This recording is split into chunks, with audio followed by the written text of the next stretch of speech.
Finally भाई department of telecom की तरफ से बहुत बड़ी अपडेट आ चुकी है डीओटी की तरफ से।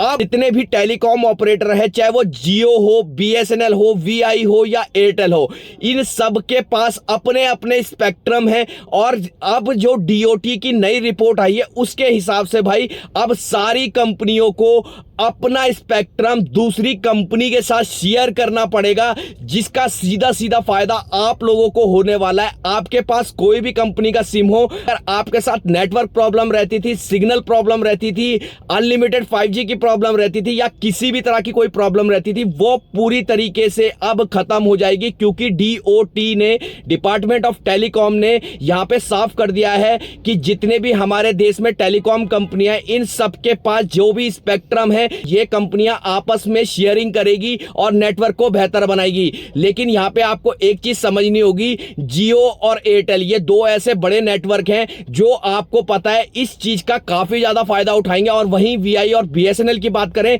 तो इनको भी बहुत कुछ यहां पे से मिलने वाला है। लेकिन उससे पहले अगर आप चैनल पे पहली बार आए हैं तो चैनल को कर लेना सब्सक्राइब, बेल आइकन को ऑल पर कर लेना। इसी वीडियो के डिस्क्रिप्शन में इंस्टाग्राम और टेलीग्राम का भी लिंक है, फॉलो जरूर से कर लेना। तो चलिए वीडियो को स्टार्ट। जैसे कि आप सबको पता है, डिपार्टमेंट ऑफ टेलीकॉम कंपनियां इन सब पे यहां पे से ये राज करती है और इसके कहने अनुसार ही सारी चीजें टेलीकॉम ऑपरेटर को करनी पड़ती है। जिनके पास भी स्पेक्ट्रम है, जिसने नीलामी के टाइम पे जितने भी स्पेक्ट्रम खरीदे थे और वो अभी तक अनयूज्ड है, अब उन स्पेक्ट्रम का यूज अगर अभी तक नहीं हुआ है तो उसका शेयरिंग आपको बाकी टेलीकॉम कंपनी के साथ करना पड़ेगा। यहां पे आपको एक चीज समझनी होगी कि जो पहले यहां पे नियम था, हिसाब से भाई जिसके पास स्पेक्ट्रम था वो उसी स्पेक्ट्रम के साथ ही शेयरिंग कर सकता था। लेकिन अब यहां पे नियम चेंज हो गए हैं। डीओटी ने साफ कहा है किसी भी कंपनी ने अगर स्पेक्ट्रम खरीदे हैं और वो स्पेक्ट्रम उसने यूज नहीं किए हैं, मतलब उसके पास एज इट इज पड़े हुए हैं, उसने यूज नहीं किए हैं,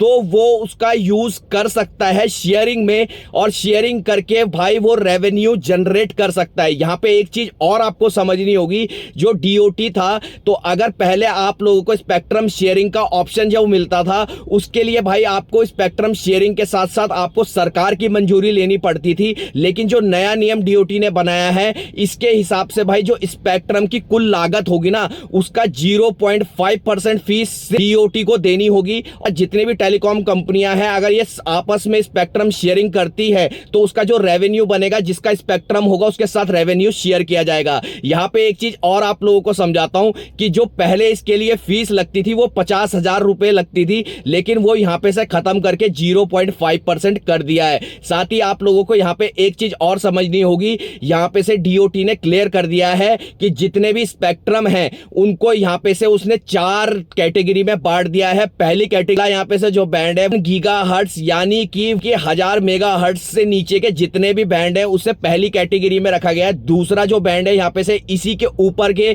जो बैंड रहेंगे वो सेकंड कैटेगरी में रखा गया। थर्ड कैटेगरी में यहां पे रेंज बैंड मिलते हैं, जो आप लोगों को जियो और एयरटेल में पहले से देखने को मिलते हैं।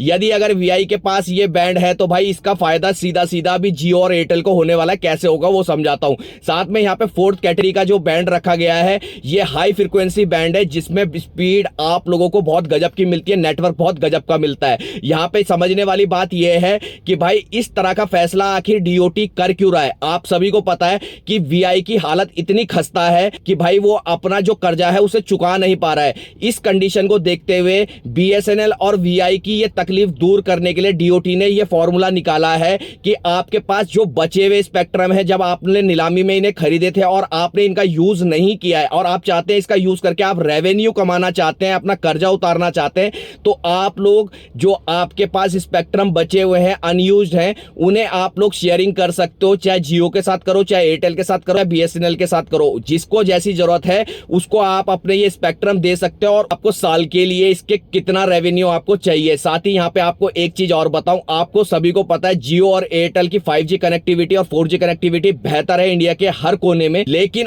अगर ये स्पेक्ट्रम शेयरिंग होती है तो जियो और एयरटेल की यहां पे से बल्ले बल्ले होने वाली है। वो कैसे, मैं आपको समझाता हूं। आपको पता है इनके नेटवर्क 4G और 5G वैसे ही बहुत अच्छी कंडीशन में वर्क करते हैं। मतलब कुल मिला के बात ऐसी है, proper network, proper speed, proper internet देखने को मिलता है। लेकिन कुछ ऐसे बैंड, कुछ ऐसे स्पेक्ट्रम अगर VI के या BSNL के पास पड़े हुए हैं, अगर उसकी शेयरिंग होती है तो जियो और एयरटेल को उसका और तगड़ा फायदा होने वाला है। क्योंकि जियो और एयरटेल की अगर कनेक्टिविटी थोड़ी बहुत भी किसी एरिया या किसी पर्टिकुलर सर्कल में कम है तो उसे बेहतर करा जा सकता है उन स्पेक्ट्रम के साथ और BSNL के पास पड़े हुए हैं। आपको एक चीज और समझनी पड़ेगी, स्पेक्ट्रम वही यहां पे से शेयरिंग में होने वाला है जो सेम सर्कल में होगा, सेम नेटवर्क के साथ वहां पे वर्क कर रहा होगा। उसी स्पेक्ट्रम की यहां पे से आपको शेयरिंग देखने को मिलने वाली है। जितनी भी टेलीकॉम कंपनी है, इसको डॉट्स ने यहां पे अलग अलग सर्कल के बाद डिवाइड किया हुआ है, उसके हिसाब से ही यहां पे ये चीजें की जाएगी। बाकी आपको क्या लगता है कि कौन सी कंपनी को ज्यादा फायदा और किस कंपनी को ज्यादा नुकसान होने वाला है, ये नीचे कमेंट करके जरूर बताना। बाकी आज की वीडियो अगर आपको पसंद आए तो वीडियो को एक लाइक, चैनल को एक सब्सक्राइब करके जरूर जाना।